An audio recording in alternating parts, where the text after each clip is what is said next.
আজিৰ বেমাৰটো হ'ল মোবাইলত প্ৰব্লেম বেমাৰ। তোমালোকৰ হাতত কাষ্টমাৰ আহি দিব পাৰে মোবাইল, কি দিব? মোবাইলটো অন কৰাৰ পিছত অন অফ হৈ থাকে।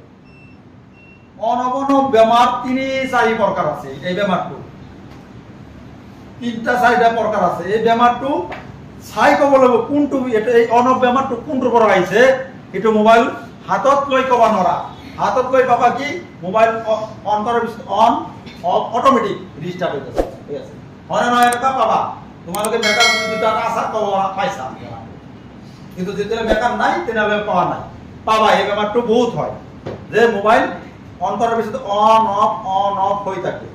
কিন্তু অন অফ হৈ থকাৰ 1 নম্বৰ বেমাৰ, প্ৰথম বেমাৰ হ'ল আগতে কি হৈ গৈছে সুইচ পাৱাৰ অন বটন না পাৱাৰ বটন তোমালোকে লেখা আছে যে 1 নম্বৰত আছিল কি পাৱাৰ বটন যদি শৰ্ট হয়, পাৱাৰ বটন যদি শৰ্ট হয় তেতিয়া অন অফ হৈ থাকে। পাৱাৰ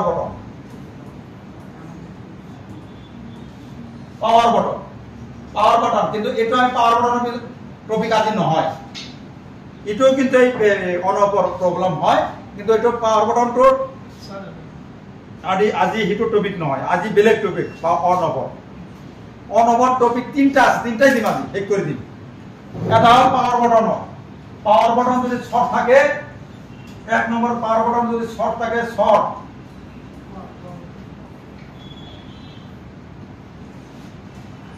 শৰ্ট থাকিলেও কিন্তু অন অফ হৈ থাকে।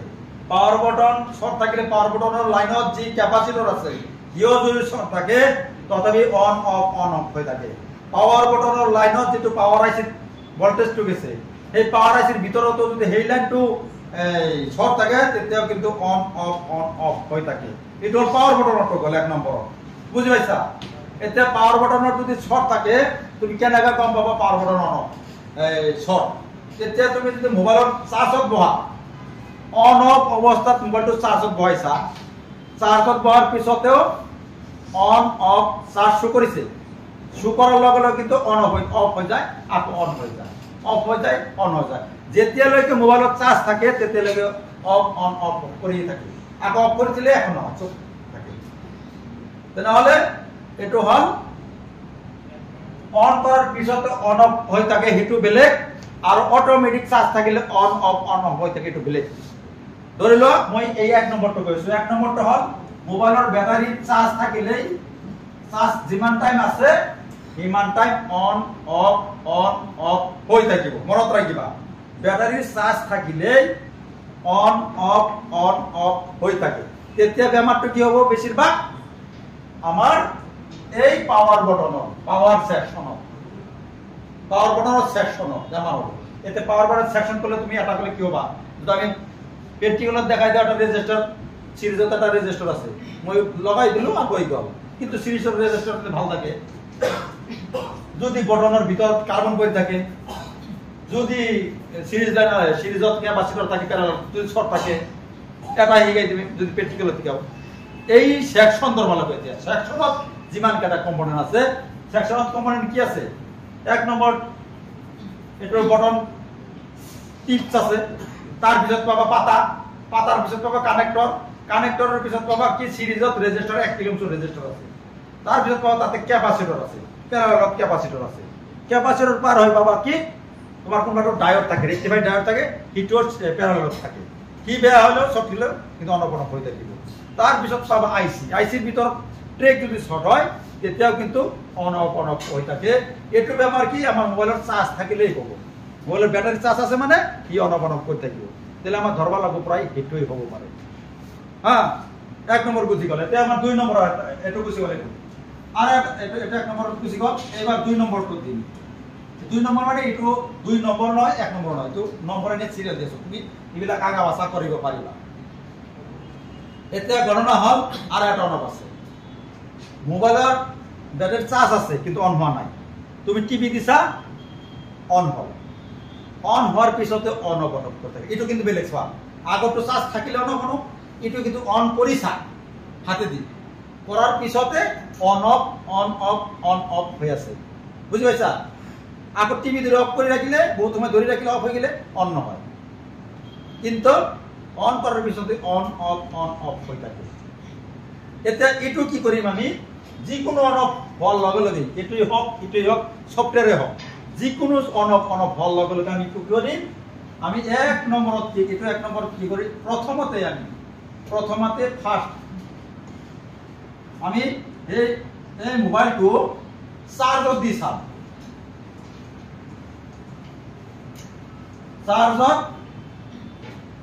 চার্জত আমি দি চাম কি হয়। চার্জত দিলে আমি বহুতখিনি বেমার ধরবা পারতাম। চার্জত দিছে এই অনক বেমারত আমি মোবাইলটো চার্জত দি চাম। যদি চার্জার দেওয়ার লগে লগে মোবাইলটো অন হয়ে আছে থিয়া হয়ে আছে অন হয়ে এতিয়া সকলো কাম করব পারো। চার্জত দেওয়ার পিছত আমি চার্জত দিছো চার্জত দেওয়ার পিছত মোবাইলটা একদম অফ কে ফোনও করব পারো টিপা পারো কোনো প্রবলেম না। চার্জত দিছি কিন্তু চার্জর পৰা যেতে টানি আনিম তেতিয়া অন অফ হয়ে থাকে। লিখি লবা এইটো গুরুত্ব এইটো বেমার বহুত হয় আর পয়সাও পায় এই বেমার একদম জিরো ব্যালেন্সত কাম করলেও ইয়াতে ভালোখিনি পয়সা হয়। 3 লেভেলের কাম এটো 3 লেভেলের কাম। যেতিয়া তুমি চার্জত দিছা চার্জিংত দিছা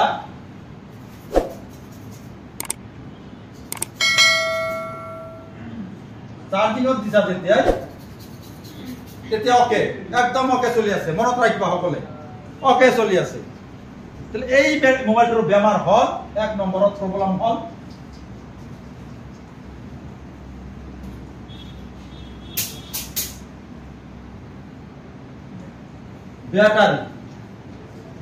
ব্যাটারি প্রবলেম। আরে ব্যাটারির আবার দুই ধরনের প্রবলেম আছে ব্যাটারির ভিতৰত। এটা হল ডাইৰেক্ট ব্যাটাৰি প্ৰবলেম, এটা হল ব্যাটাৰিৰ ভিতৰত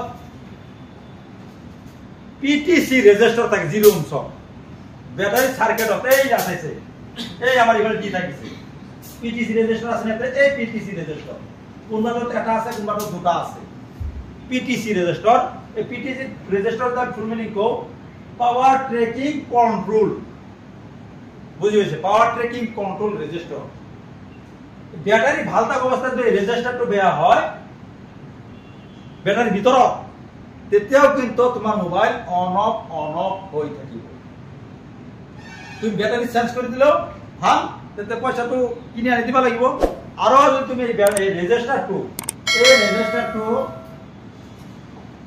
জাম্পার মারি দিয়া তেতিয়াও কিন্তু হকে চলিব যদি ব্যাটারি ভাল।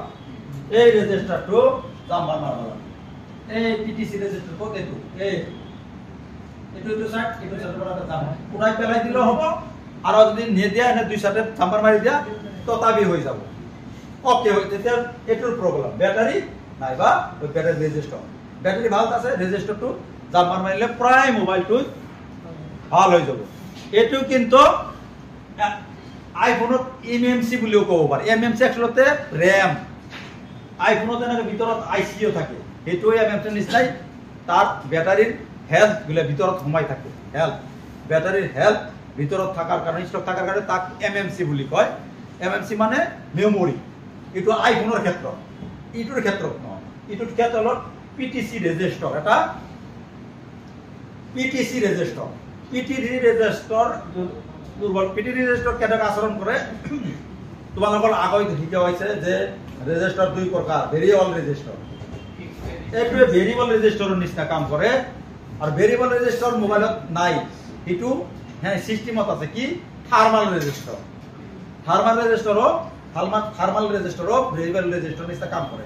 কেন করে হিটৰ লগত এই ইয়ার ওমস সলনি হয় কম বেশি হয়। তাহলে রেজিস্টারটো ভেরিয়েবল রেজিস্টার ঘুরাই করব লাগে ই নিজে করে হিটৰ লগত ঠান্ডা গৰমেৰ লগত নিজেই ইয়াৰ ভ্যালু পৰিবৰ্তন হয়। সেইকাৰণে ইয়াক এই কি কয় থার্মাল রেজিস্টার বুলি কয় থার্মাল। এই রেজিস্টার বেয়া থাকিলেও কিন্তু তোমার মোবাইল অন অফ করে থাকিব চার্জত দেওয়ার লগে লগে ওকে।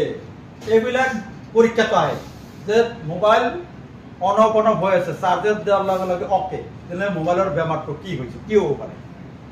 ডাইরেক্ট ব্যাটারি লিখি দিলেও হব বা পিটিসি ব্যাটারির ভিতৰত রেজিস্টার বেয়া বলে লিখি দিলেও হব 0 অংশ রেজিস্টার। তাহলে আমার বুঝি পালা। আরো যদি চালা যে ব্যাটারি রেজিস্টারত দিয়া নাই এইটো কৈ আছো আৰু হ'ল এই মোবাইল চাবা বহুত আছে ক্যামেৰা ঠিকই চলি আছে মোবাইল এটা ধুনীয়াকে চলি আছে ক্যামেৰা মাৰাতে অফ হৈ যায় ক্যামেৰা ফ্ল্যাশ মাৰিছা ফসককে অফ হৈ গ'ল বা কথা পাতি আছে ফসককে অফ হৈ যায় আছে না কথা পাতি আছে তেবা মোবাইল অফ হৈ গৈছে ক'বাত গৈ আছা ফসককে মোবাইল অফ হৈ গৈছে ক্যামেৰা মাৰি আছা অফ হৈ গৈছে ভিডিও এটা চাই আছা ফসককে অফ হৈ গৈছে এই বেমাৰটো আহিব পাৰে এই বেমাৰো বেছিভাগ 90% এই ৰেজিস্টাৰৰ কাৰণে হয় এই পিটিসি ৰেজিস্টাৰ যদি দেয়া হয় তেতিয়াও এনেকা বেমাৰটো হয় কেতিয়াবা অফ হৈ যায় কেতিয়া ক্যামেৰা মাৰা অফ হৈ গৈছে কেতিয়া ভিডিও চাই অফ হৈ গৈছে কেতিয়া ফোন কৰি আছে ফসককে অফ হৈ আছে এইটোৰ কাৰণে এই পিটিসি ৰেজিস্টাৰৰ কাৰণে অফ হৈ যায় ব্যাটারি চেঞ্জ করলেও হবো আর যদি ব্যাটারি ভাল ব্যাটারি চেঞ্জ করলে পয়সা দিবা লাগবে 500 টাকা দিয়ে ব্যাটারি আনি 300 টাকা আনি 200 400 টাকা 1 টাকা লাভ পাবো আর এটু চেঞ্জ করলে খালি খুলিবা ব্যাটারিটু জামান মারি দিবা লগে লগে 200 টাকা 300 টাকা করে দিবা কোনো কথা নাই 3 লেভেলের কামত সদাই পয়সা বেশি খরচা কম 2 লেভেলের কামত পয়সা কম খরচা বেশি কিন্তু 2 লেভেলের কামটা বেশি হয় তুমি ব্যাটারি চেঞ্জ করলে হবে 2 লেভেল আর এই ব্যাটারি রিপেয়ারিং করালে মানে 3 লেভেলের কাম হয় না হলে আমার বেমারটো দুটা বেমার বুঝি পালা যে অনব অনব থাকিলে সর থাকিলে অটোমেটিক অনব অনব হবো এটাও কিন্তু অটোমেটিক অনব অনব হয়ে আছে এটো চার্জার দিলে কিন্তু ঠিকই চলে এটা কিন্তু চার্জার দিলেও এই একই বেমার বুঝি পাইছা পার্থক্য বেমার দেখাত কিন্তু কাস্টমার একই কব যে মোর মোবাইলটা কি যে অনব অনব হয় গল আর একটা বেমার আছে 3 নম্বরত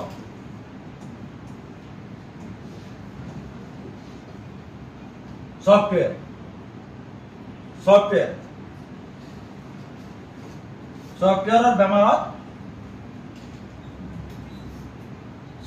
বেমারত এনেকা হয় তোমার কোনবা মোবাইল অন অফ হব পারে বা লোগো আহি থিয়া হয়ে থাকিব পারে এতে লোগো আহি থিয়া থাকার দুটা বেমার আছে আজি হেক করিম না কালি করিম এটু কোয়া তার মানে আর প্র্যাকটিক্যাল করবা লাগবে না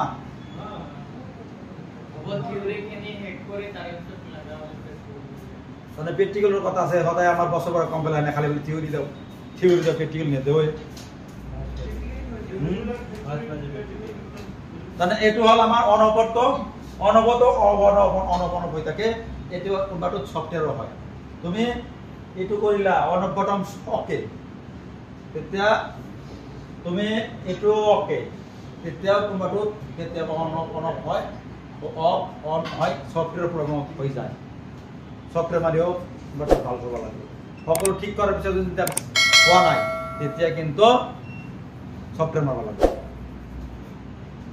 বুঝি পাইছা 3 নম্বর সফটওয়্যার চাবা লাগে যে না হলে আমার অনবরত বেমার ঠিক আর এটা বেমার মই আজি হেক কৰি দাও তাৰ পিছত পিছত